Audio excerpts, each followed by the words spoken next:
I'm really sorry, I'm just not ready for a relationship right now.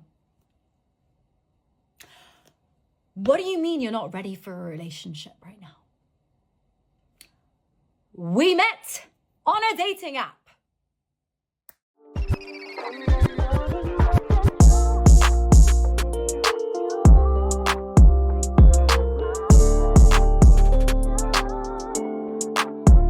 Funny how giving power to women didn't fix dating. It just changed who's holding the remote.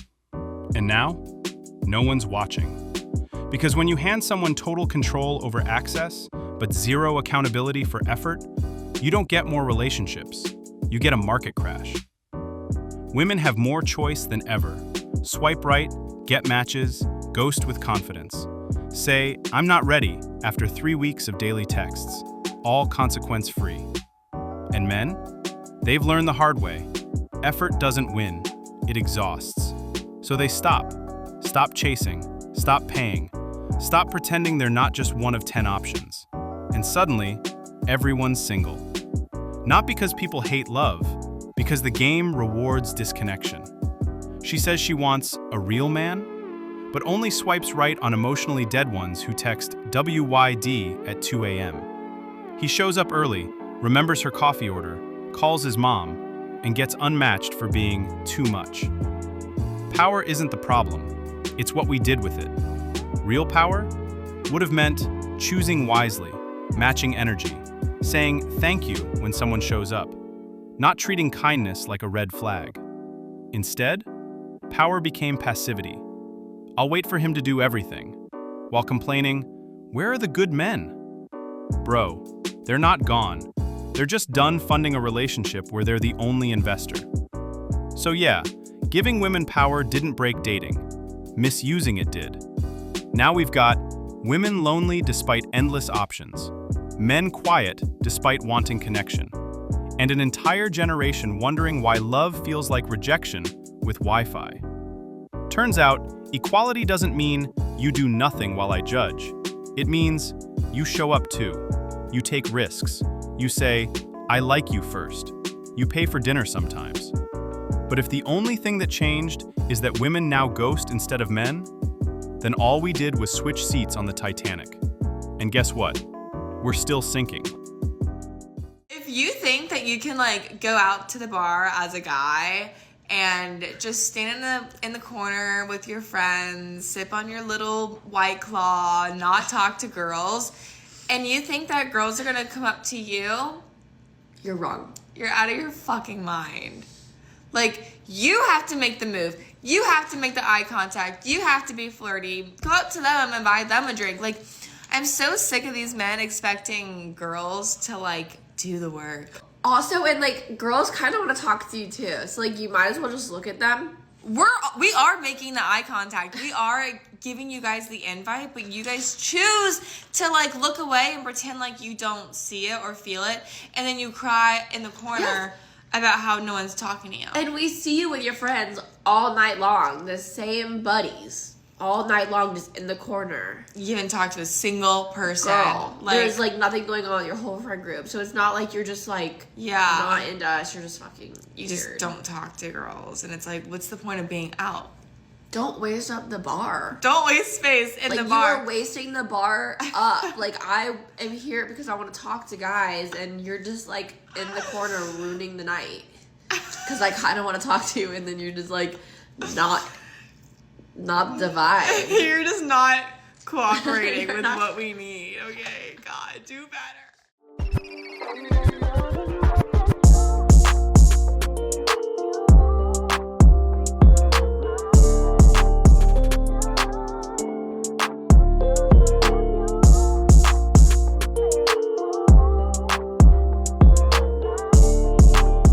Let's be real, she's not wrong. And he's not wrong either. She says, "Guys, stop sitting at the bar like it's a waiting room for love. Make eye contact, smile, approach, buy a drink. We're signaling, and you're scrolling." And yeah, she's right. Women do make eye contact. They do lean in. They do leave the door open. And too many guys treat it like a trap door. But here's the part no one talks about. A lot of men aren't ignoring her. They're terrified. Because they've been burned before.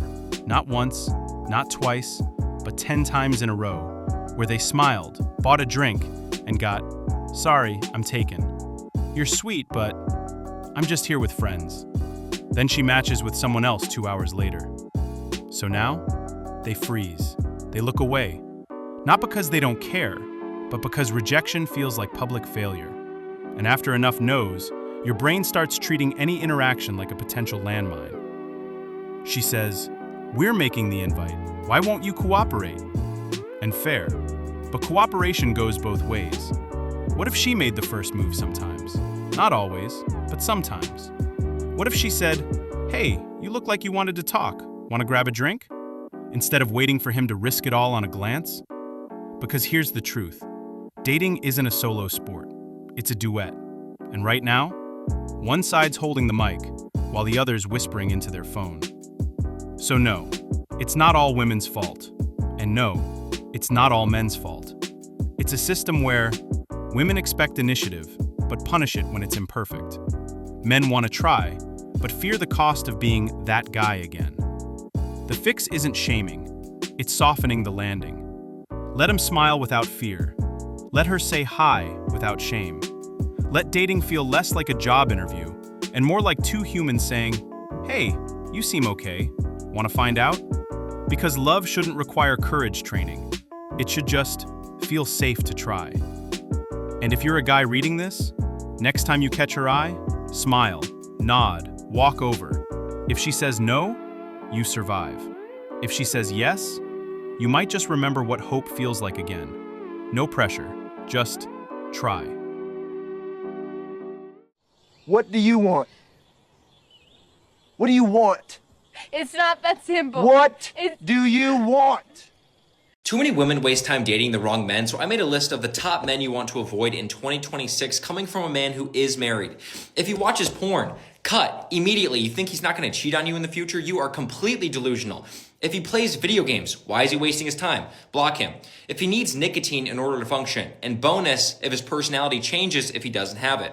If he's overweight and says, "I can get into shape anytime I want," blocked. If his friend group is full of lustful men and cheaters, gone, cut. If he avoids hard conversations, gone immediately. If he goes on his phone at dinner, he can't have a conversation with you, gone. If he doesn't have a job, I'm gonna let that one sink in for a second. If you say you're waiting till marriage and he says, "It's just one time," no, blocked, gone, cut.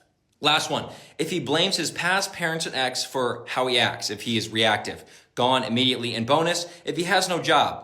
I had to say that one again because a lot of you guys do not have standards. My goodness, thank me later.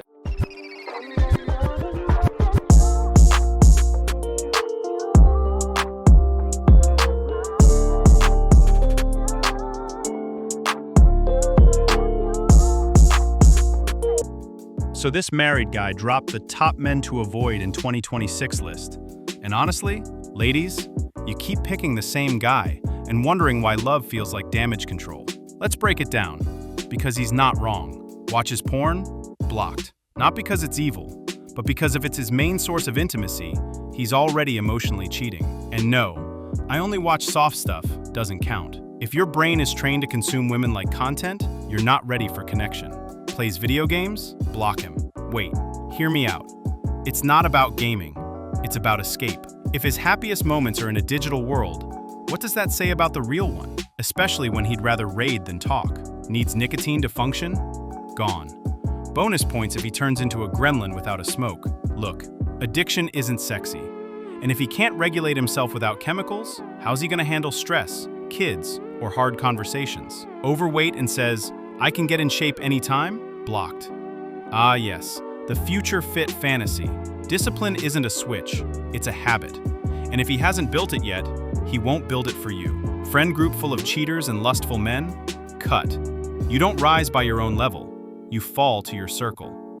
If all his boys are chasing girls, ghosting, talking reckless, he's not different, he's just slower. Avoids hard conversations? Gone. Conflict isn't toxic, avoidance is. If he can't talk about feelings, money, or boundaries, he's not peaceful. He's emotionally broke. On his phone at dinner? Gone. You're not competing with a screen. You're not even winning. No job? I'ma let that one sink in. Again, because some of y'all really think passion projects pay rent, or that hustle energy feeds kids. Responsibility isn't optional. It's the base layer. Says, it's just one time. Before marriage? Blocked. Yeah, that's not chemistry. That's character test failed. If he'll bend once, he'll bend again. And next time, it won't be just. Blames parents, exes, trauma, gone. Healing is great. Using it as an excuse to stay stuck? Not. You're not his therapist. And love isn't a rehab program. Now, is this harsh? Maybe. But standards aren't mean. They're self-respect. And to the women listening, you don't have to settle. You don't have to fix him. You don't have to wait for potential. The right man won't make you need this list, because he's already doing the work. So thank this guy later. Not because he's perfect, but because he said what needed to be said. Stop wasting time on men who won't grow. The best ones already have. I'll be back.